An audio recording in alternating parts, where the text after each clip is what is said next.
dans les tribunes de certains matchs à voir des tas de gens que je n'avais jamais vus auparavant sur le circuit, qui apparaissent comme par magie à Roland-Garros, qui sont en mode à fond, qui se lèvent entre les poings, ils comprennent pas le système, ils crient, ils sont là parce ils veulent être fiers de dire « Ah, je le connais ». Sauf que ce qu'on se rend pas compte, c'est que dans le mental d'un joueur, ça disperse. La mère de Garonne avait pris 2 mecs dans les loges parce que Holger avait gagné un match. Elle a dit vous deux, il les avait encouragés, les deux l'avaient encouragé à fond.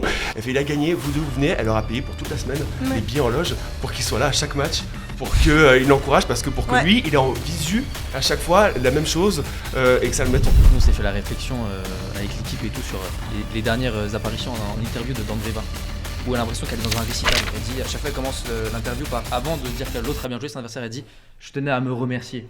À chaque fois, tout le monde se regarde dans les yeux et se dit pourquoi elle se remercie, elle s'auto-congratule, c'est très perturbant. Djokovic, je crois que dans son vocabulaire, la défaite, ça n'existe pas. Dans son vocabulaire, la négativité avant un match n'existe pas. Il part systématiquement avec l'idée que c'est acté, c'est fait, il a gagné.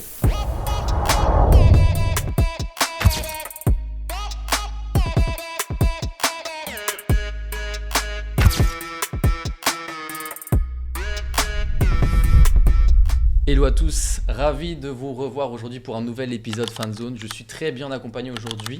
Alors vous êtes familier aujourd'hui, il y a Laurent Zach. Hello, salut tout le monde. Salut. Olivier. Salut tout le monde. Et Marine que vous n'avez pas vue. Salut. Belle surprise. Je te laisse te présenter peut-être en quelques mots. Alors moi c'est Marine, moi je suis dans l'événementiel sportif depuis 5 ans. Je travaille principalement sur des gros tournois de tennis, mais aussi sur des challengers. Et en plus de ça, j'ai le privilège d'accompagner certains joueurs de tennis à titre de consultante et sur leur stratégie de com et leur tout ce qui est stratégie des réseaux sociaux. Voilà. Beau parcours. Merci. Et bien là, aujourd'hui, on va se parler d'un tournoi forcément qui est familier de tous, Roland-Garros. On sait que ça approche à grands pas. Et on sait aussi que cette partie de saison sur terre battue, elle est appréhendée par beaucoup de joueurs et beaucoup de joueuses. On sait qu'il y a une transition par rapport au dur qui parfois est délicate. Et on va avoir besoin tout de suite de ton avis, Olivier, par rapport à ça. Comment un joueur peut-il se préparer au mieux mentalement à cette transition aussi délicate ? Alors j'aime bien ce sujet et j'aime bien ta question parce que je vais pas y répondre franchement. Ok. Mais c'est ça toute la beauté de la psychologie, tu vois. C'est qu'en fait on se prépare pas à être performant. On se prépare mais pas de manière mécanique. C'est important de redéfinir ce que c'est que la performance et je voulais le faire avec vous là aujourd'hui. La performance en fait c'est réussir à s'adapter en fonction de la situation nouvelle qu'on a en face de nous et donc trouver des solutions face à des problèmes qu'on n'a jamais vus. Et c'est aussi un côté un peu d'intelligence. Ça s'entraîne mais à mon sens les joueurs le font pas suffisamment bien. Ils font des gammes, ils font plein d'exercices très techniques, très basiques. Alors que sur la terre battue, c'est les gens les plus créatifs, c'est ceux qui vont le plus varier. On en avait parlé sur le premier épisode de l'importance de varier, notamment chez les femmes et aussi chez les hommes sur la terre battue. Mais c'est hyper important. Et ça, c'est de la performance, c'est s'adapter à une nouvelle surface et à un type de jeu particulier. Donc pour moi, et je m'en souviens déjà plus de ta question, c'est que pour se préparer mentalement à être bon sur la terre battue et à Roland, et ben c'est tout simplement en étant ouvert, curieux et voulant s'adapter à de nouvelles choses, donc à tester de nouvelles choses. Parce qu'il y a des choses qui sont assez perturbantes. Il y en a souvent qui parlent de choc cognitif quand on parle de cette transition-là. Par exemple, un Daniil Medvedev, historiquement, a toujours eu du mal. Et une année, il nous surprend tous, il gagne Rome. Donc c'est quand même que, comme tu dis, techniquement, je pense qu'il y a des ajustements à faire. Peut-être une pression en moins qu'il avait à se dire, écoutez, moi, de toute façon, j'ai pas la carte terre battue et je l'aurai jamais, donc je vais vous surprendre. Il y a peut-être ça aussi. Il y a un joueur qui m'a toujours interpellé, vu qu'on parle des Roland, c'est Stefanos Tsitsipas. Comment il a fait pour perdre la finale qu'il avait joué, où il était occupé à mener 2-7. Mais parce que t'es en face Et comment est-ce que ça peut être possible mentalement pour un joueur de faire 4 demi-finales à Roland et de ne pas réussir à franchir les caps?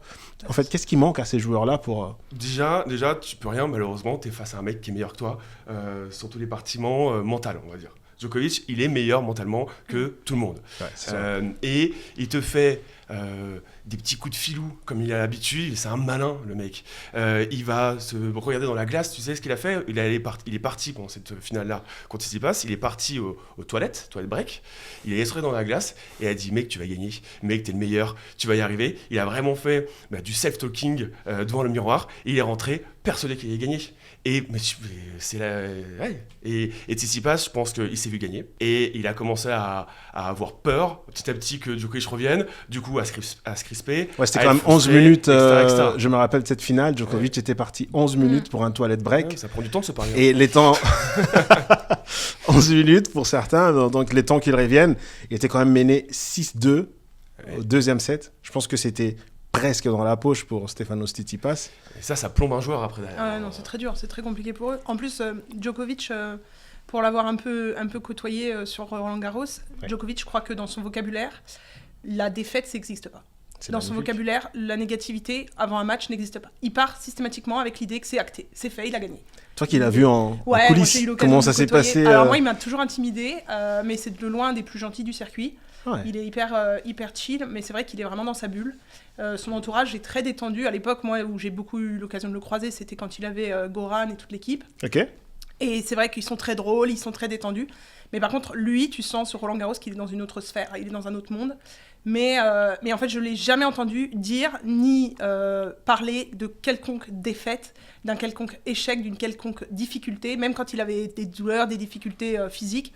C'est pas dans son vocabulaire. Et ça m'a fait sourire parce que l'entraîneur d'Arthur Fils, c'est un ancien du clan de Djoko actuellement. Et on lui a posé la question en lui disant est-ce qu'on l'attendait à Wimbledon ?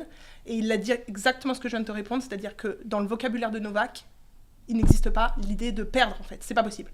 Et je pense très sincèrement que pour cette finale-là, il savait que même s'il pouvait être à la dernière limite du précipice de la défaite, c'était même pas dans sa tête. C'était même pas possible dans sa tête qu'il pouvait perdre. Et c'est la différence avec Tsitsipas. Je pense que Tsitsipas, dès qu'il prend une tôle, sa tête, ça bourdonne, ça va trop vite, il panique et il lâche la rampe. Et aujourd'hui, on voit ce qui se passe. Il est plus du tout dedans. Enfin, pour moi, il a lâché la rampe complètement. Là. Ouais, et c'est quoi la différence, Olivier, entre les jeunes de la génération actuelle et les GOATs de l'époque, dont je parle de Nadal et Djokovic, au niveau mental, la manière dont ils gèrent le tournoi sur terre, et surtout à Roland-Garros, parce qu'on sent et on voit, pour gagner Roland-Garros 14 fois, comme Rafael Nadal l'a fait, je ne sais pas s'il y aura un autre joueur dans l'histoire du tennis qui arrivera à égaler ces records-là. Il y a quelque chose que j'ai réfléchi à ça, justement, là, et je me suis dit, tu te rends compte, tu arrives à Roland-Garros, tu as Rafael Nadal dans le tournoi, tu es en mode, c'est bon, en fait, ça sert à rien que je le fasse. Je sais que je ne vais pas le gagner, en fait, le tournoi. Peut-être qu'il va se blesser, peut-être qu'il y a un mec qui s'appelle Robin Söderling qui va gagner, on ne sait pas. Mais à l'époque, je pense que ça devait être dur mentalement de se dire mais la montagne, elle est si haute pour gagner Roland-Garros. Là où aujourd'hui, c'est un peu plus ouvert. Même s'il y a très vite Alcaraz et Sinner qui sont arrivés, aujourd'hui, c'est un peu plus ouvert. Tu peux voir des Musetti, des Holger Rune qui peuvent essayer de grignoter un peu la part du gâteau, quoi. Ou des purs terriens. Il y en a aussi. Des purs terriens. Un Fokina, il est peut-être un peu plus attendu qu'avant, lui qui est enfin rentré dans le top 30, enfin même bien installé maintenant. On peut s'attendre aussi à ça cette année, quoi. Fokina, il me fait de la peine. Hein. Ah ouais, T'aimes pas pour le profil? raison Il me fait de la peine, le mec. Moi j'adore Fokina, on l'a vu. Il a évolué de fou. Il n'arrive pas à gagner un tournoi. Il n'arrive pas à gagner un tournoi. Il y a un problème mental, c'est vrai. Il est à, je n'ai pas le chiffre exact, il est à 10 finales, je crois, de perdues. Ouais. Je n'ai pas mais oui. Il est à un nombre incalculable de finales perdues. Il n'arrive pas à gagner un tournoi. Et ça, même chose, ça te crée petit à petit des blocages mentaux où il faut vite s'en sortir, quoi. Et comment tu sors d'un blocage mental comme ça ? Bah, c'est regagner en confiance en gagnant. Après, bon, c'est plein de techniques, plein de méthodes qui doivent l'aider à regagner confiance. Mais il y a pas là, je n'aurais pas de technique mentale là comme ça sur comment tu fais pour gagner un tournoi. Mais il y a quand même quelque chose qui est intéressant, c'est qu'un profil par exemple comme Fokina, donc petit gabarit, pas forcément un gros service, c'est quand même un terrain de jeu forcément, c'est pour ça qu'on dit que les puritains ont plus de chance. Oui, les gros serveurs sont moins avantagés. C'est-à-dire qu'en termes de structure de tournoi, par exemple à Madrid, c'est un tournoi de terre battue à haute altitude. C'est pour ça qu'on voyait à une époque tout le temps au PLK s'inscrire, les gros serveurs qui savaient qu'ils pouvaient faire beaucoup d'ace. Là, on est dans une structure de tournoi où vraiment il faut construire le point, il faut prendre le temps. Il faut Fokina, on en a vu, moi je me rappelle quasiment chaque année, Roland Garros, c'est lui qui fait le match de 5h15 et qui finit en victorieux et tout. On peut se dire que cette patience-là, en termes de mental, ça fait la différence. Il faut être très patient sur terre. Ouais. Je suis complètement d'accord avec toi. En fait, sur terre, tu peux plus construire un jeu. Ou là où sur dur, surface rapide, tu peux finir le point en 2-3 coups de frappe. C'est clair que sur terre battue, tu as plus de construction, donc du coup tu as plus de temps. Et donc mentalement c'est complètement différent parce qu'il faut jouer avec le temps aussi. Il faut jouer avec le temps, jouer avec la patience. Mais après attention sur Fokina, il fait toujours des bons résultats sur Monte-Carlo parce que Monte-Carlo la terre battue est assez lente, plus lente que les autres terres battues, mais tu regardes à Madrid, c'est hyper rapide. Ouais. Moi, je me suis allé voir une demi-finale de Madrid. C'était, je trouve, contre Karatsev. Ça envoyait que des steaks. Je pense qu'on était dans le stade aussi. On s'est pas croisés. C'était l'année où on était. Ouais. Exactement. J'étais là. On était sur ce match-là. On était dans le stade. Ces matchs-là, Karatsev, je sais pas où est-ce qu'il est passé. C'était aussi un très bon joueur. Physiquement, il était costaud. Ça envoyait que des pains, quoi, que des pralines. Ouais, c'est ça qui est intéressant avec Madrid. Ça va très très vite. Et pour des joueurs qui ont un jeu agressif et rapide, ils gagnent très très souvent des très très bons points là-bas en fait. Mais Roland, ça finit par décider et donner vraiment l'image du meilleur joueur qui est beaucoup plus patient, qui sait construire et qui a la combativité. Ça se résume en Nadal tout simplement. C'est pas pour rien qu'on dit que c'est le tournoi le plus dur, Roland Garros, à gagner.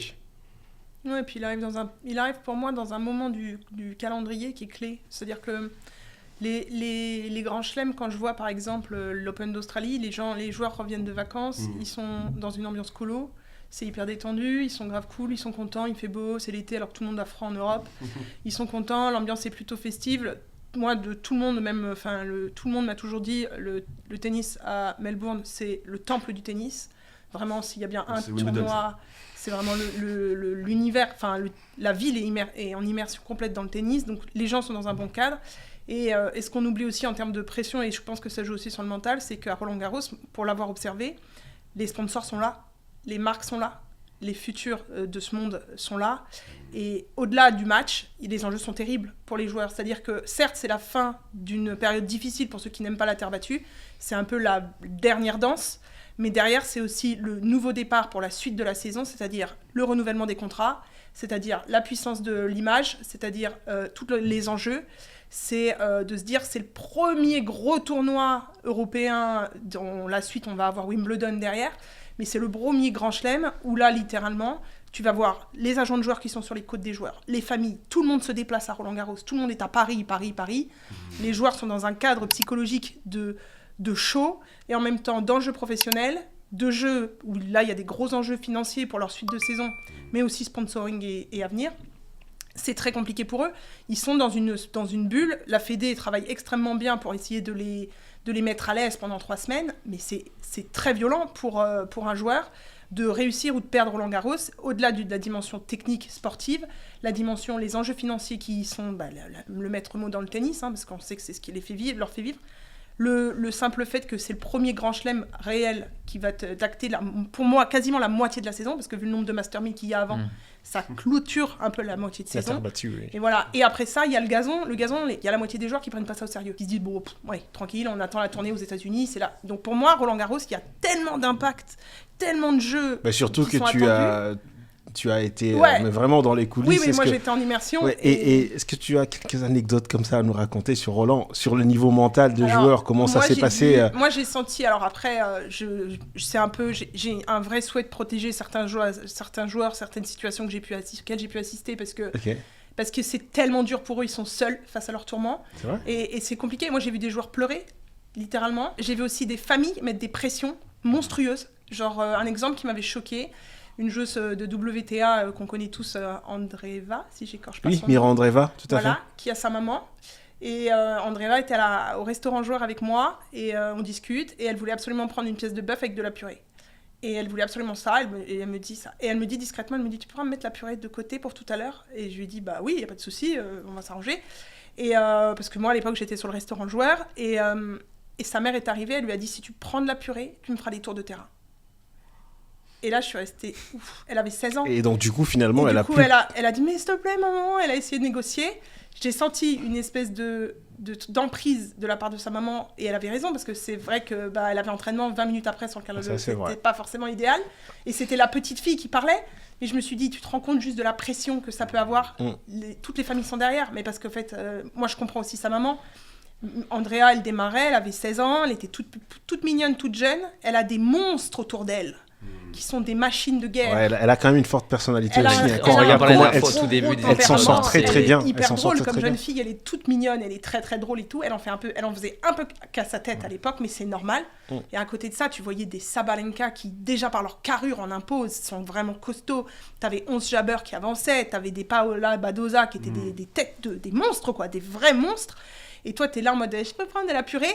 Sa mère, elle a dit non, c'est non, tu vois, c'est non. Et moi, ça m'avait choquée en tant que femme, parce que je me suis dit, déjà, le rapport de la mère qui est derrière et qui force pour la suivre, mais tu sais que c'est pour son bien aussi, parce qu'elle sait toute la pression qu'il y avait derrière elle. Tout le monde n'avait les yeux que sur elle. Leur alimentation qui est fort contrôlée. Je pense que tout ce qu'ils mangent et tous les produits qui sont listés actuellement, qu'ils ne peuvent pas consommer... Ouais. Je pense qu'il y a peu... Enfin, il y a vraiment un des trucs marquants, ça. Et aussi, je suis étonnée, sur Paris, le nombre de gens qui gravitent autour des joueurs par pur intérêt. Et je trouve que dans le cadre psychologique, mais je le vois on l'a vu sur d'autres tournois, mais le nombre de faux amis, on dit souvent dans le foot, les footballeurs, ils ont plein de faux amis. Mais dans le tennis, c'est pareil. Il y a plein de gens qui gravitent, les copains. Ah, on est à Paris, on va venir te voir et tout, nana.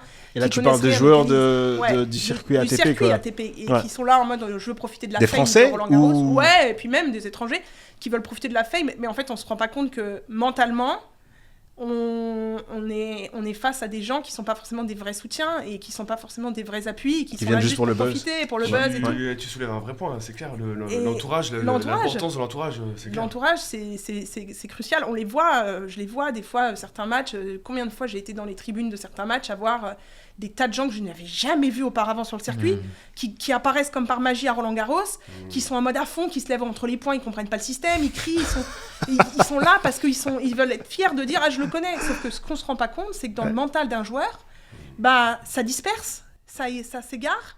Et surtout derrière, quand moi je me mets à la place du joueur, je me dis si je perds le match, tous les gens qui sont venus me voir, je passe pour quoi? Justement, Andrea, par rapport à ça, c'est pertinent. Tu parlais d'entourage. Nous, on s'est fait la réflexion avec l'équipe et tout sur les dernières apparitions en interview d'Andreva, où elle a l'impression qu'elle est dans un récital. Elle dit, à chaque fois, elle commence l'interview par, avant de dire que l'autre a bien joué, son adversaire, elle dit « Je tenais à me remercier ». À chaque fois, tout le monde se regarde dans les yeux et se dit pourquoi elle se remercie, elle s'auto-congratule, c'est très perturbant. Est-ce que, toi qui décris la situation que tu as vécue là, par rapport à l'alimentation et tout, est-ce que pour toi, il y a une liste de joueuses comme ça, moi en tout cas, je la catégorise dans ça, qui ne savent pas perdre? Par exemple, une Badoza, on en parlait, Badoza, c'est toujours, dès que ça perd, c'est très crispé au niveau du serrage de main au filet. Là où on parlait d'un Djokovic, il peut perdre, il peut s'énerver dans une situation qui peut nervosité forte. À la fin, il serra toujours la main, voire faire un hug ou un truc comme ça, quoi. Ça, c'est perturbant, je trouve. Je me permets juste de rebondir avant de quoi que ce soit. Je voudrais relire un peu pas mal de choses que vous avez dit tous les deux sur l'importance des box, des joueurs, donc des personnes qui arrivent, qui viennent, etc. Et parasites un peu. Exactement. Et ce que tu disais sur, elle dit ça à chaque fois. Je tiens à me remercier que ça. Elle se commence par ça tout le temps. Tout ça, tout ça, moi, je le mets un peu dans le côté routine. J'en ai déjà parlé sur le premier épisode, mais parce que il faut comprendre, c'est hyper important. Les joueurs de tennis ont besoin d'avoir des routines parce qu'en fait, ils sont tellement pris par plein de choses de partout à déménager, à voyager, etc. Ils ont besoin d'avoir quelque chose de stable pour les rassurer et pour que tout fonctionne bien. Avoir les mêmes personnes à chaque fois dans leur box avec voilà. Bravo. Moi, une anecdote que j'ai découvert au Rolex Master, j'ai découvert que Dimitrov ne mangera que le plat qui a fait gagner son premier match. Voilà, très bien. Voilà. Moi, je mets même si c'est quoi l'explication? C'est psychologique. C'est psychologique. Et il ne mange strictement pas avec les autres à partir du moment. En fait, tu le vois en début de tournoi dans les espaces joueurs. tu le vois interagir avec les joueurs, tchatcher, nanana, et à partir du moment où il a gagné son premier match, tu ne le vois plus. C'est-à-dire qu'il ne se mélange plus, il mange dans le vestiaire, il ne se mélange plus, son coach vient chercher à manger dans les espaces, quand même, un petit peu. et il vient chercher. Et Zverev, la même chose. Tous les soirs, victoire de match, sushi. Non négociable. Ils ont besoin d'avoir des superstitions pour Ils ont que des ça marche, superstitions, en fait. Ils ont des trucs qui les engagent. La maman de Holger Rune, elle avait, la mère de Holger Rune, avait pris 2 mecs dans les loges parce que Holger avait gagné un match. Elle a dit vous deux, il les avait encouragés, les deux l'avaient encouragé à fond. Elle fait il a gagné, vous deux vous venez. Elle leur a payé pour toute la semaine des billets en loge pour qu'il soit là à chaque match. Pour qu'il l'encourage, parce que pour que lui, il est en visu à chaque fois la même chose et que ça le mette en confiance, que ça le garde en confiance. Zverev, pareil. Zverev, par exemple, si tu n'es pas présent sur la totalité du tournoi, tu n'es pas dans sa boxe, tu es ailleurs. Et du coup, sa maman, des fois, je voyais sa maman dans les gradins ou je voyais sa maman dans les espaces joueurs et elle me disait, je peux pas aller dans la boxe, déjà parce que j'aime pas voir mon fils jouer, ça me stresse, mais elle me disait surtout, je ne peux pas parce que je suis pas là en fin de semaine et il ne veut pas que je ne sois pas là sur la totalité, donc il me sort de la boxe. Parce qu'il veut toujours les mêmes têtes, installées à la même position, avec les mêmes réflexes. Il y en a plein des petits trucs comme ça, des tocs. Ouais, mais après, quand on regarde les tocs qui sont mythiques de Rafael Nadal, c'est ce que j'allais dire, ils ont calqué en fait. C'est formaté carrément. Calqué, mais quelque part, ça ne tue pas aussi. Moi, je trouve que c'est un tout petit peu trop lisse, tous les interviews d'après-match et tout ce qu'ils doivent dire, comment est-ce qu'ils sont un peu robotisés. On a l'impression, ça rend la chose un tout petit peu ennuyante. On a l'impression. Tu trouves que ça va pas dans le bon sens, toi ? Parce que moi, j'ai trouvé que par exemple, à la fin de carrière de Rafa, petit à petit, plus ça allait, plus les interviews c'était complètement un peu plus libéré et tout. Un peu plus libéré. Donc il y a cette structure-là qui reste. Ça dépend de quel joueur, je pense. Oui, Medvedev, c'est un monstre en interview. Mais il est génial. T'as Yannick Sinner, par exemple, ses interviews d'après-victoire, c'est carré. Mais Yannick Sinner tout court, il est pas fun. Oui, mais en fait, c'est ça. C'est un personnage c'est global, robotisé, c'est pas... Avant, après, mais pendant... sur le terrain aussi, tu vois. Il y a des personnes comme ça, vraiment... Il est très calme. C'est ça. Casper Ruud aussi, il va jamais te faire une conférence de presse. Après, il y a ce qu'ils disent aussi en interview et ce qu'ils vont se raconter entre eux, avec le coach. Mais si tu regardes l'attitude, pour prendre des exemples, Sabalenka, je suis désolée, mais c'est la queen des interviews, elle est extraordinaire, elle est tellement drôle. Et je trouve justement, elle doit aussi, sa réputation aujourd'hui et sa popularité qu'elle a sur les réseaux et sa popularité qu'elle a dans les stades, elle en doit aussi au fait elle joue tellement ce rôle d'être accessible, d'être fun et tout, et je suis convaincue que ça joue sur ses matchs parce qu'elle est aimée. Sabalenka, elle est véritablement aimée. À côté de ça, t'as Iga, elle est... Elle est froide comme un glaçon. C'est chaud, hein. Ça lâche pas la casquette. Elle lâche pas un sourire. Elle est toujours un peu. Elle va légèrement piquer à chaque fois. Mais parce que c'est son. Je me permets en tant que psychologue, là, j'y vais, c'est sa personnalité. Ouais. On va pas non plus forcer à quelqu'un d'être fun en interview. C'est bien d'avoir cet angle parce que c'est vrai qu'on juge beaucoup. Elle est introvertie, on va pas la forcer à. Mais regarde Novak qui était de glace pendant des années, on avait tous peur de lui, tout le monde disait Novak il est pas fun, il est pas machin. Et aujourd'hui il est super chouette. Ouais, moi j'ai toujours trouvé génial en termes de. Il y a ce détachement-là, comme tu disais, Antonin. On a l'impression que quand on arrive à la fin de la carrière, il y a plus, on ressent la pression tomber, et donc du coup, on se lâche un peu plus, on sort un peu de toute cette structure qui les robotise un tout petit peu. Donc, oui. Après, en parlant de Roland, toi qui l'as vécu de l'intérieur, qu'est-ce qui bloque Zverev ? Pourquoi il cale dans les derniers carrés de Grand Chelem? Alors moi j'ai pleuré. Surtout Roland Garros. Moi j'ai un affect particulier pour Zverev depuis le début par rapport, parce que moi je l'ai vu à l'Open de Rennes, il avait 15 ans je crois, la première fois que je l'ai vu jouer. Il était tout jeune, il accompagnait son frère qui jouait l'Open de Rennes, ça date encore plus. Et en fait j'ai toujours eu un affect particulier pour Zverev. Après je pense que Zverev, j'ai toujours entendu dire de lui par les gens extérieurs à son cadre privé que il est très seul en fait. Il est pas très, il est balancé entre une éducation allemande et une éducation russe qui font qu'il est assez introverti. Il n'est pas toujours très avenant sur les tournois. Il s'est détendu, mais au tout début, mon premier Roland où je l'ai vraiment côtoyé, il est froid, hein, il est très froid d'attitude alors qu'il est hyper gentil. Son clan est adorable, Misha est adorable, son père est très gentil, très introverti lui par contre, mais très gentil. Sa maman, c'est un amour. Hugo, qui est son ancien kiné, qui maintenant est avec Félix Auger-Aliassime, c'est une crème. Donc il a un cadre très... Mais je pense que lui, il aurait besoin d'un accompagnement psychologique pour pouvoir passer cette marche. Mais sa fierté et son ego feront qu'il le fera pas. Mais je pense que c'est l'accompagnement psychologique. La petite faille qui lui manque, c'est juste d'accepter qu'il a besoin d'aide sur certains points, parce qu'il fait des mental breakdowns par moments où tu sens qu'il est plus là, quoi. Dans certaines interviews, tu sens que c'est psychologique, c'est pas physique. Il a la carrure, Il a les services, il a tout. Il a plein de qualités extraordinaires qui font qu'il fait des palmarès de dingue, mais il manque ce petit truc. Et pour moi, c'est un accompagnement psychologique qu'il lui faudrait. C'est un accompagnement mental. Et pourtant, après sa blessure, il est quand même super monstrueux. hyper rapidement. Moi, j'avais peur d'un truc, c'était de vivre un peu l'effet Dominic Thiem, parce que je sais que les deux étaient très potes. Ouais. C'était l'effet en mode, il a essayé de revenir, mais lui aussi psychologiquement, c'était quand même pas le top. Et il avait un niveau de jeu où il avait compris, je pense, Dominic Thiem, que ça allait être très compliqué de revenir comme a pu le faire Zverev. Moi, c'est ça qui m'a choqué, la rapidité, se remettre au travail rapidement. Après, c'est dingue. La différence entre Thiem et Zverev, c'est l'ego. C'est pas négatif quand je dis tu parles d'éducation, il y a peut-être ça aussi là-dedans. Aussi, c'est ça. Mais l'ego, Zverev a grandi avec l'idée et je pense qu'il a toujours été considéré comme le meilleur. Quand tu vois les interviews de son frère et lui, c'est toujours lui le meilleur. Ses parents le disent, son frère le dit. Mais on le voit aussi en interview. Il y a une interview qui convaincu. circulait pas mal sur des chaînes de tennis où il disait que vous arrêtez pas de parler de Misha, je suis là aussi. Il y a une rivalité qui est drôle. Voilà, essayez de mettre un peu plus des lumières sur moi. Je suis meilleur que lui. Mais il est meilleur de toute manière. Et je pense que c'est ce qui a fait la différence par rapport à Thiem. C'est qu'il a pu revenir d'une blessure, d'une violence. Moi, quand j'ai vu j'étais là, quand j'ai vu la blessure, j'étais dans le stade. C'était le joueur qui m'a le plus, disons, avec qui j'ai eu le plus d'accroche extérieure.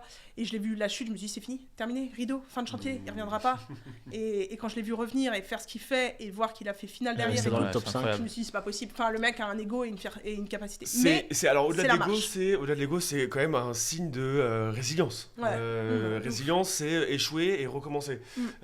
Et ça montre quand même que Zverev, il arrête pas de perdre, il gagne pas un grand chelem, il y a rien du tout, et pourtant il continue, quoi. Il est toujours là, toujours à essayer, il se blesse, et là c'est quand même ça un aspect d'avoir un bon mental, de faire preuve d'une résilience comme il le fait, et donc sur ça on peut pas lui enlever. Après sur le grand chelem, peut-être qu'il faudrait qu'il se détache un peu de ça. Peut-être qu'il faudrait... J'avais vu une interview, il demande à Boris Becker tu penses qu'il me manque quoi pour gagner un grand chelem. Et Boris Becker essaie de lui dire ouais, t'as le temps, mec.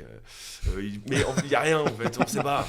C'est peut-être qu'il faut juste peut-être se prendre le temps. Et lâcher prise. Merci. Lâcher prise. Ouais. Merci beaucoup à vous pour vos interventions, c'était très intéressant. N'hésitez pas à réagir en commentaire si vous avez des choses à apporter, des anecdotes. Roland arrive à grands pas, on a tous très très hâte. Merci beaucoup. Merci à vous. Merci à les gars. très bientôt. Salut. Excellent, c'était magnifique. Merci. Très bien. High five. Bien. Vas-y. C'était magnifique. Ouais, trop bien. Bien joué.